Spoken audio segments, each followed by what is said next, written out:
Hello everyone, how are you all? I hope you are fine and safe at your places. Students, मैं मोनिका अपने YouTube channel Hindi with Monika में आपका हार्दिक स्वागत करती हूँ। आज का जो हमारा टॉपिक है वो है अनुस्वार और अनुनासिक। स्टूडेंट्स, ज़्यादातर आप लोगों में भ्रम हो जाता है कि अनुस्वार और अनुनासिक दोनों एक ही है। आज मैं आपका यही भ्रम तोड़ने वाली हूँ। जी हाँ, बिल्कुल सही सुन रहे हैं। आज मैं आपको यही चीज़ क्लियर करने वाली हूँ कि अनुस्वार और अनुनासिक जो है वो दोनों एक ही नहीं हैं। दोनों में विशेष अंतर होता है। अनुस्वार जो होता है वो एक अलग चीज़ होती है, अनुनासिक जो है वो एक अलग चीज़ होती है। ये दोनों एक प्रकार की ध्वनियाँ होती हैं जिनको उच्चारण करते समय एक साउंड क्रिएट होता है, जिसे हम अनुस्वार और अनुनासिक बोलते हैं। तो आइए स्टार्ट करते हैं। सबसे पहले हम लेते हैं अनुस्वार को। देखिए स्टूडेंट्स, अनुस्वार का जो साइन होता है वो होता है शिरोरेखा के ऊपर बिंदु का निशान, यानी एक डॉट का निशान। शिरोरेखा यानी कि जो हम लाइन लगाते हैं अक्षर के ऊपर, शब्द के ऊपर, उसे हम शिरोरेखा बोलते हैं हिंदी में। और उसके ऊपर जो बिंदु का निशान होता है वह अनुस्वार कहलाता है। इसको हम अयोग वहा भी बोलते हैं। क्या बोलते हैं? अयोग वहा। अयोग वह, अब आप सोचेंगे अयोग वह क्या है? अयोग वह स्टूडेंट्स वो चीज़ है जो ना तो पूरी तरह से स्वर होते हैं, ना ही पूरी तरह से व्यंजन होते हैं। यह स्वर और व्यंजन के बीच की कड़ी होते हैं, जिसे हम अयोग वह बोलते हैं। इसकी जो साउंड होता है, यानी इसका जो उच्चारण होता है वह नासिका के द्वारा किया जाता है। यानी जब हम इसका उच्चारण करते हैं तो जो साउंड क्रिएट होती है वो हमारी नासिका के थ्रू होती है। और अनुनासिक जो है वो, उसका जो सिंबल है वो है शिरोरेखा के ऊपर चांद बिंदु का निशान, जिसे हम अनुनासिक बोलते हैं। इसके कुछ उदाहरण देख लेते हैं। जैसे मैंने यहाँ पर लिखा है चांद, आँख, आंगन, अंधेरा। अब यहाँ पर सभी जगह जो है अनुनासिक अनुनासिक के रूप में ही प्रयोग हुआ है, यानी कि चांद बिंदु ही लगा हुआ है। अब जो अनुस्वार है वो नासिका से उच्चारित किए जाते हैं, लेकिन अनुनासिक जो है वो नाक और मुंह दोनों से उच्चारण किया जाता है। अब मैं आपको एक चीज़ और क्लियर कर देना चाहती हूँ कि जो अनुस्वार होते हैं वो, उसके कई रूप होते हैं, यानी उसको प्रयोग करने के, उसको यूज़ करने के कई तरह के रूप होते हैं। लेकिन अनुनासिक जो है वो अपने रूप में ही प्रयोग होता है, यानी चांद बिंदु के रूप में ही प्रयोग किया जाता है। हाँ, कुछ सिचुएशन हमारे सामने ऐसी क्रिएट हो जाती है कई बार कि हमें अनुनासिक के स्थान पर अनुस्वार का प्रयोग करना पड़ता है। वो कहाँ होती हैं वो मैं आपको आगे बताऊंगी। तो हम सबसे पहले देख लेते हैं अनुस्वार जो है वो किन किन रूपों में प्रयोग किया जाता है। सबसे पहला जो हमारा पॉइंट है वो है अनुस्वार अनुस्वार के रूप में ही प्रयोग किए जाते हैं।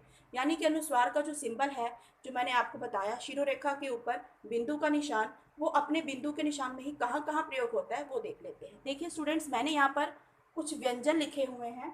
य, र, ल, व, श, स, ह। यानी कि य से लेके ह तक के जितने भी व्यंजन हैं वो जहाँ पर भी यूज होते होंगे शब्द में, उससे पहले वाले अक्षर के ऊपर अनुस्वार जो है वो अनुस्वार के रूप में ही प्रयोग हो जाता है। वो कहाँ होता है वो हम उदाहरण के जरिए समझते हैं। आइए देखिए, मैंने यहाँ पर कुछ उदाहरण लिखे हैं। जैसे मैंने यहाँ पर लिखा है संयम।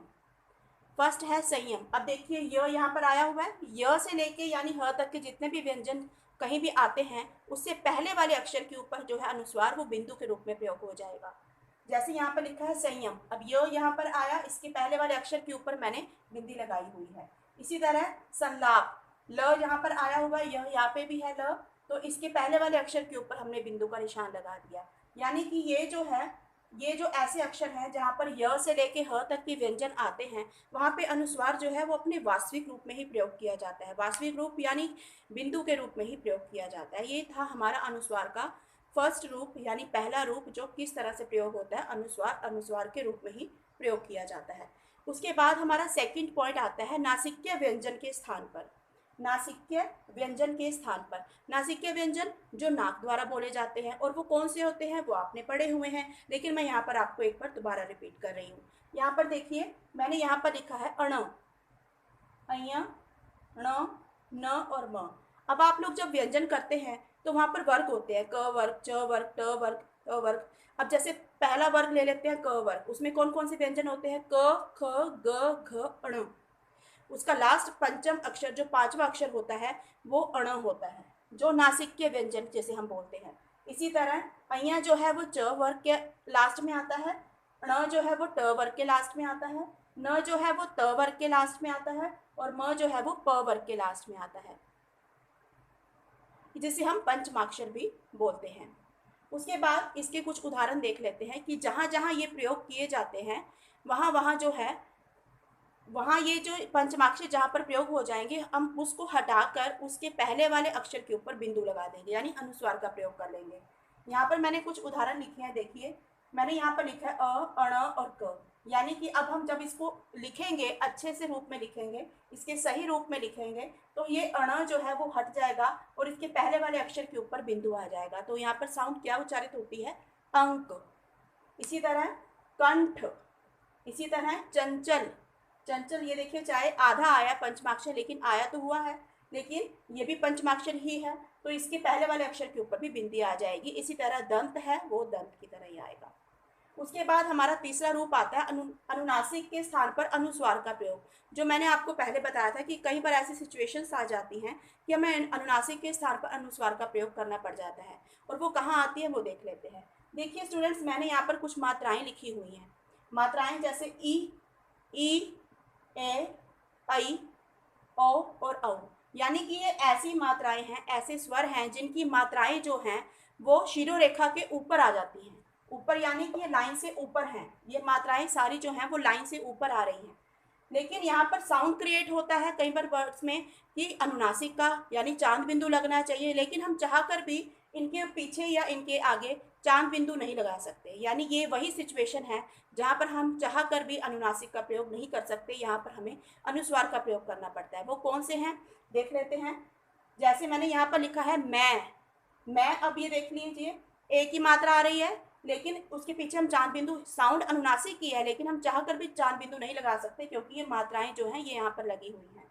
ऐसी में है नहीं है, एक्चुअल में ये जो है ये अनुनासिक की साउंड ही क्रिएट कर रहे हैं, लेकिन हम चाह कर भी अनुस्वार का प्रयोग यहाँ पर नहीं कर सकते हैं। यानी कि ये वही स्थिति है जहाँ पर हम चाह कर भी अनुनासिक का प्रयोग नहीं कर सकते, अनुस्वार का प्रयोग ही करना पड़ता है।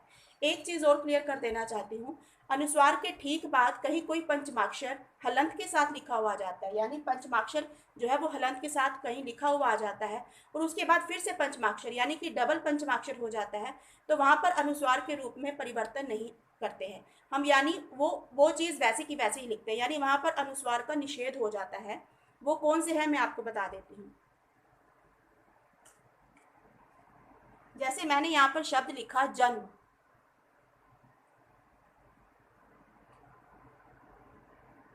लेकिन मैं चाह कर भी इसके ऊपर बिंदी लगा के ये उच्चारण नहीं कर सकती क्योंकि ये साउंड इसकी यही आएगी। यहाँ पर चाह कर भी मैं अनुस्वार का प्रयोग नहीं कर सकती, ये हमारा गलत हो जाएगा। इसी तरह हम एक और देख लेते हैं, सम्मान। ठीक है स्टूडेंट, सम्मान। अब मैं चाह कर भी यहाँ पर बिंदी नहीं लगा सकती, अनुस्वार का प्रयोग नहीं करती, ये गलत हो जाएगा, उच्चारण इसका सही होगा, यानी कि यहाँ पर अनुस्वार का निषेध हो जाता है।